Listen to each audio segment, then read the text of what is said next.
Donald held a press conference with Prime Minister Mark Carney of Canada. How brave of Prime Minister Carney to venture back into the Oval Office with him. In this press conference, Donald talked about many, many things, but practically not at all about Canada. He did stay on topic for a few minutes and tried to make a ridiculous talking point about Canadians getting shot in Washington, D.C. Here's a clip of that. I think that we want safe cities. If you look at D.C., you would right now, Mark, you could go out, take your family out to dinner, you could walk right down the middle of the street. There is no crime in D.C. When I got here, this place was a raging hellhole where people would come from Canada, people would come from other places and end up getting shot. Nobody's being shot. The National Guard's been unbelievable.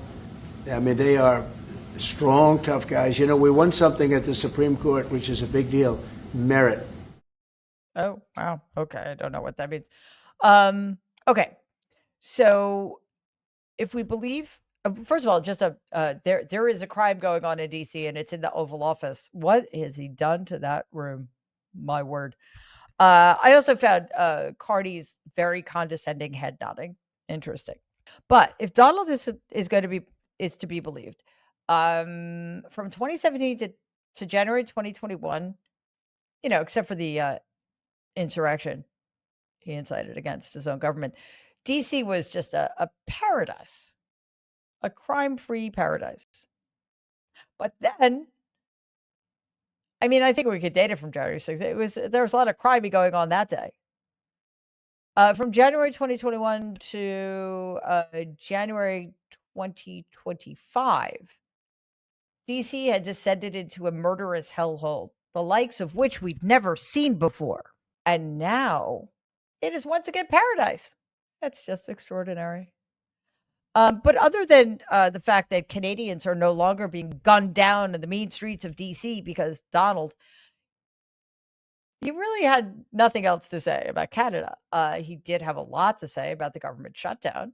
He continues to blame Democrats to punish them. And by punished Democrats in office, elected Democrats, I mean threatening to eliminate civil servant jobs permanently. He also made some thinly veiled racist remarks about certain Democrats. So let's take a look at what Donald had to say in the context of expected airport delays caused by his shutdown.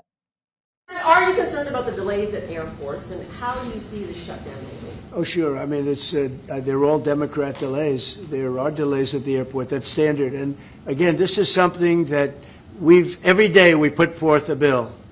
It's just a continuation. It's a very simple thing to sign and very simple to do. And I really think that these are people that I think they have nothing to lose. They have a party that's out of control. They have no leader. Nobody knows who the leader is. I look at people with very low IQs like Crockett, this woman Crockett. I never met her, but she's a low IQ individual. I look at AOC talking about how if they want to negotiate, they can come to my office. She's not in that position to do that. And who the hell is she to say that? And then I watch Nancy Pelosi not knowing what to do. Yes. Shocking that the only two low IQ individuals he could possibly pull out of his hat happen to be two women of color, because that is just absolutely par for the course. Sorry, hang on.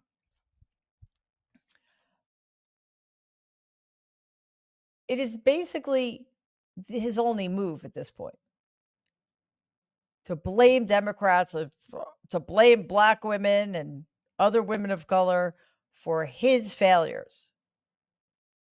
And again, I don't understand why people who used to be so concerned about propriety and the children are okay with that foul-mouthed miscreant speaking the way he speaks in the Oval Office. Please take a second and like and share this video. It'd be awesome if you could subscribe to the channel. If you're listening to us in podcast form, please follow us and give the show a 5-star rating, because it really does help other people find our content. Thanks.